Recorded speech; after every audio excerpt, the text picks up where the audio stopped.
el video tutorial anterior básicamente habíamos presentado lo que hace nuestra macro, ya digamos que en la versión final que tiene como tal. Y en esta vamos a continuar y lo que vamos a hacer es dejar todo el terreno listo para poder empezar a escribir nuestras líneas de código que nos van a ayudar, o a empezar a escribir nuestra macro que nos va a ayudar a ejecutar la funcionalidad a la que queremos llegar. Entonces lo primero que vamos a hacer es abrir un libro de Excel, en este caso se llama libro 3, acá en esta parte de acá, pero pues yo quiero guardarlo, así que voy a irme a archivo, voy a darle guardar como. Vamos a examinar y acá, bueno, yo lo voy a guardar en una carpeta personalizada, no importa la carpeta en la que ustedes quieran guardarlo. El caso es que le voy a colocar el siguiente nombre, ustedes le pueden colocar el nombre que ustedes quieran. Guardar facturas, no, facturas PDF.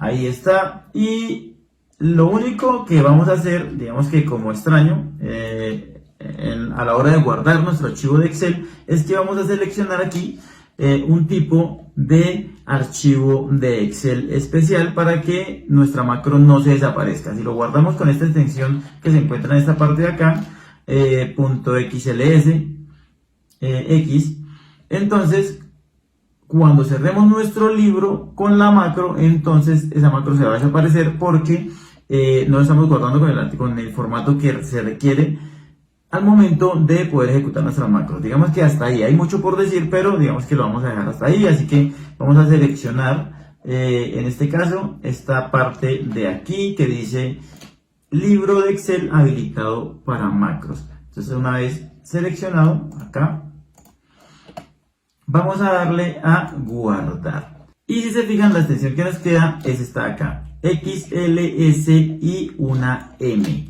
que nos está diciendo que es un libro de Excel habilitado para macros, y a partir de ahí podemos ejecutarlos sin necesidad de que se borren o se eliminen de nuestro libro. Entonces vamos a empezar a trabajar, y para eso entonces yo voy a contar con una base de datos que me voy a traer justo en este momento. Y ahí ya tengo entonces mi base de datos, o mi tabla, o mi lista, como lo queramos llamar. Digamos, son nuestros datos, y esta hoja la voy a llamar base de datos clientes. Ahí está mi base de datos de clientes, y voy a abrir una nueva hoja en donde voy a manejar el formato de la factura que quiero manejar, valga la redundancia. Entonces aquí lo vamos a llamar formato factura.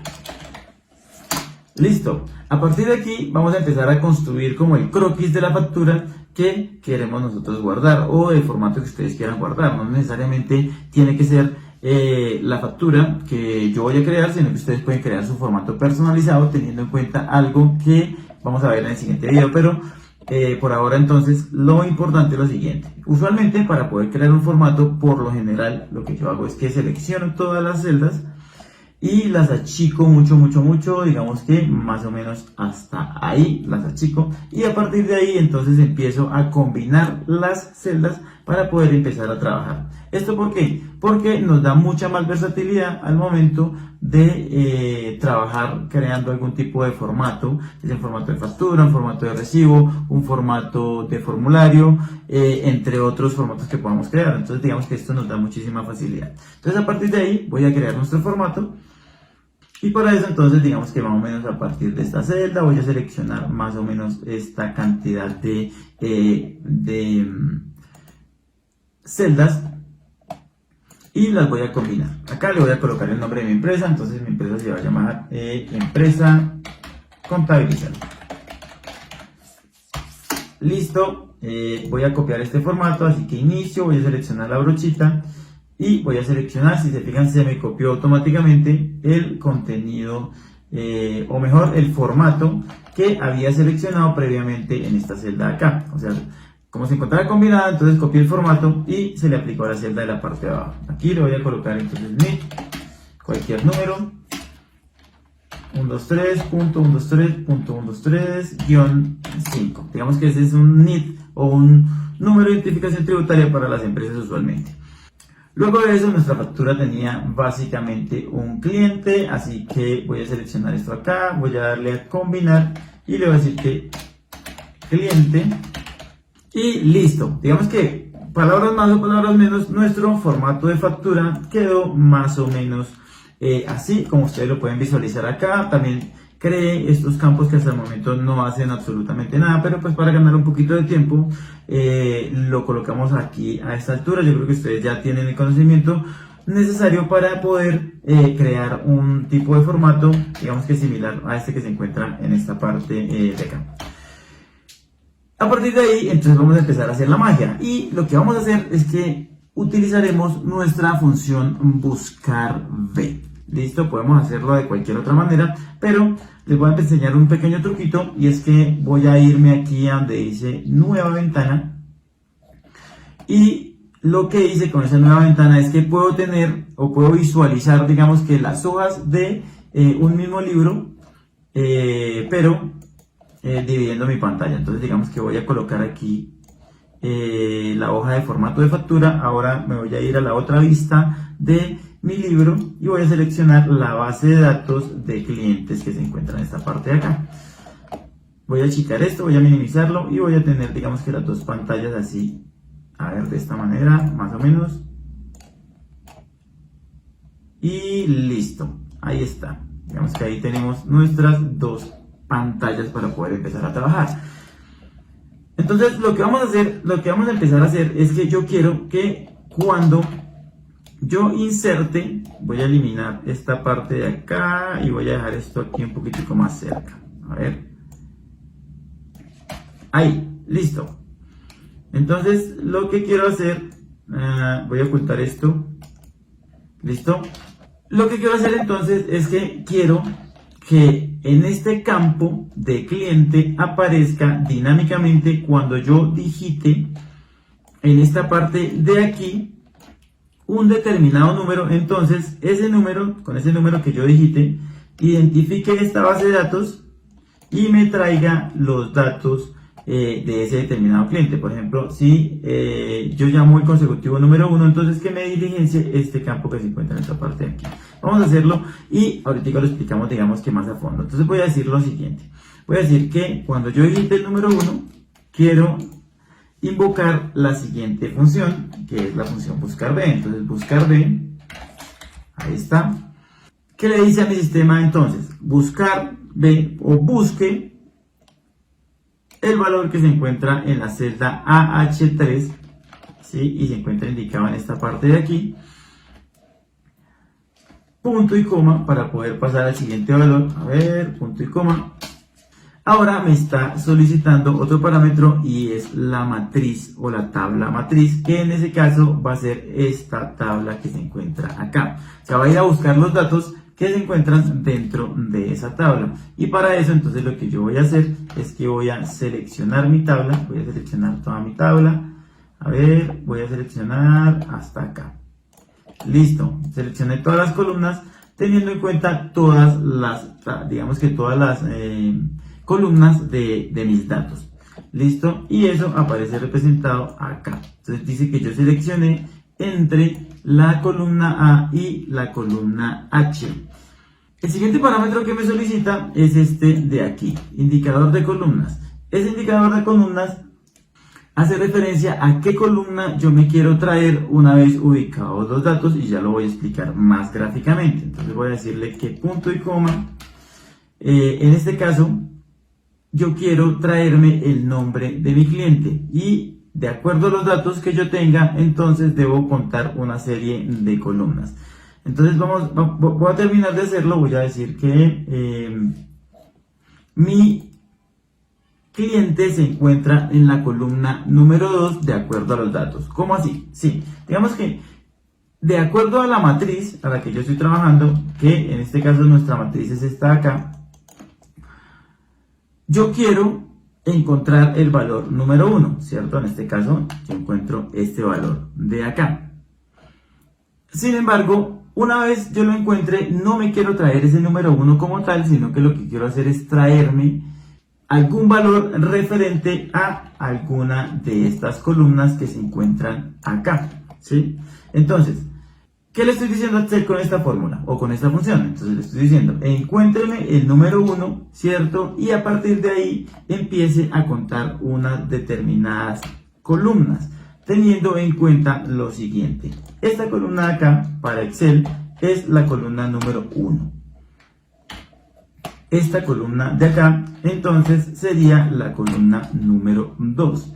Y por otra parte, entonces, esta columna sería la número 3 y así sucesivamente. Entonces, si yo quiero traerme, en ese caso, el nombre que se encuentra en la columna número 2, entonces tengo que especificarle Excel acá, en esta parte de acá, que tengo que colocar el indicador de columnas número 2. Entonces, en ese caso, voy a colocar el número 2, punto y coma, y voy a decirle que es falso. Cierro paréntesis. Listo, aquí hice referencia con el falso. Falso hace referencia a que quiero coincidencias exactas. Si quiero coincidencias aproximadas, entonces le coloco verdadero.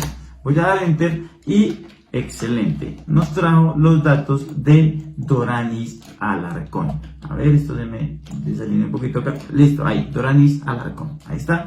¿Qué pasa entonces si yo cambio aquí, por ejemplo, por el número 2? Voy a dar Enter y cambio a María Fernanda Loaiza, que se encuentra en esta parte de acá. Acá. Y hace referencia al ID número 2. Acá. Se encuentra en esta parte de acá. Si yo cambio al número 5, pues entonces me va a modificar los datos referentes a el cliente a que haga referencia. Entonces, ya teniendo en cuenta todo esto, lo que vamos a hacer es lo siguiente. Yo quiero traer, de acuerdo a este numerito acá, todos y cada uno de los datos referentes a un determinado cliente. Pero cada vez que yo invoque la función voy a querer traerme un dato diferente. Por ejemplo, en esta parte de acá quiero traerme el número de la factura, aquí quiero traerme la fecha, el NIT, y aquí quiero traerme la descripción, entre otros valores. Entonces vamos a hacer eso, y lo que voy a hacer es lo siguiente. Voy a decirle que copiar, y voy a pegar esa función. Para eso clic derecho, y en esta parte de aquí donde dice fórmulas, pego esa función, pero esto me genera automáticamente un error. ¿Por qué? Por algo llamado las referencias relativas y las referencias absolutas, que no vamos a explicar a fondo acá, pero si se fijan acá, en teoría debería decir A, H y dice QX, quiere decir que se corrió nuestra referencia. Y para que eso no suceda, entonces lo que vamos a hacer es lo siguiente. Voy a eliminar esta función de acá y voy a volver esto referencias absolutas. Quiere decir que a pesar de que yo las copie o las mueva, van a seguir conservando la referencia a unas determinadas celdas. Entonces, para convertirlas, digamos, en referencias absolutas, lo que hacemos es oprimir la tecla F4. Y si se fijan, entonces acá nos colocó unos signos pesos que hace referencia a eso, a las referencias absolutas. Acá me voy con esta parte de acá, oprimo la tecla F4 y también se volvió en este caso referencias absolutas. Ahora sí, puedo copiar esa fórmula, voy a dar un clic derecho y voy a pegar esa fórmula. Si se fijan, dice ambientes SA, o sea, se copió tal cual como yo la tenía en la parte anterior, pero en este caso yo no me quiero traer, de acuerdo al indicador de columnas, el valor que se encuentre en la columna 2, ¿sí? En esta parte de acá, no me quiero traer ese. Yo me quiero traer donde se encuentre el número de factura. Y para poder traerme el número de factura, entonces tendríamos que decir que 1, 2, 3, 4 y 5. A partir de donde se encuentra nuestro arranque de datos, estoy ubicándome dentro de la columna 5, esta que se encuentra ahí, y esa haría referencia a lo que tiene que ver con el número de la factura. Entonces voy a borrar, voy a oprimir el 5, enter y voilà, me trajo entonces el número de mi factura, y así para todos y cada uno de los campos que tenemos que diligenciar. Entonces voy a hacer un clic derecho, voy a volver a pegar mi función, a ver, clic derecho, pegar mi función, ok, no me funcionó. Entonces si no me funciona, lo que hago es que la seleccione de la barra de funciones, hago doble clic, la pego, enter, y si se fijan, entonces me trajo exactamente el mismo número, pero yo no me quiero traer el número de factura. En este caso me quiero traer el NIT, y el NIT se encuentra, o la identificación, hace referencia a esta columna de acá, que de acuerdo a nuestro arranque de datos, estamos hablando de la columna 1, 2 y la 3. Entonces vamos a seleccionar nuestra función y vamos a cambiar por la 3, y ahí está nuestro NIT. Y listo. Entonces voy a maximizar esto acá en esta parte y voy a, digamos que lo único que hice, voy a ocultar otra vez la barra superior de herramientas, y lo único que hice básicamente es que cambié la columna en cada uno de estos casos para poder traer el dato específico correspondiente a cada valor. Entonces, ahora sí, voy a hacer unos cálculos aquí, digamos que automatizados. Entonces, para eso voy a calcular el valor total. Voy a decir que la cantidad por el valor unitario. El valor va a ser igual al valor total. El IVA va a ser el valor por el 19 dividido 100, o sea, el 19%, y el total va a ser la sumatoria de estos valores. Listo, con esto ya terminamos entonces nuestra factura y vamos a probar si efectivamente funciona. Entonces voy a decir que voy a cambiar el 6, voy a dar Enter, y si se fijan, todos los datos se vuelven dinámicos, o sea, empieza a cambiar todos los datos referentes a nuesra factura. Aquí tenemos un pequeño errorcillo, vamos a alinearlo un poquitico acá. Aquí podríamos jugar un poquitico con lo que tiene que ver con la fuente y demás. Por ejemplo 9, ahí está, voy a guardar y listo, cambiamos por otro número y está funcionando perfectamente nuestra factura dinámica. Este archivito lo voy a dejar descargable dentro del blog de contabilizalo.com para que ustedes lo utilicen y digamos que jueguen con él un poquito. Y a partir del siguiente video vamos a empezar a construir nuestra macro. Si les gustó, entonces manita arriba, suscríbanse y activen campanita.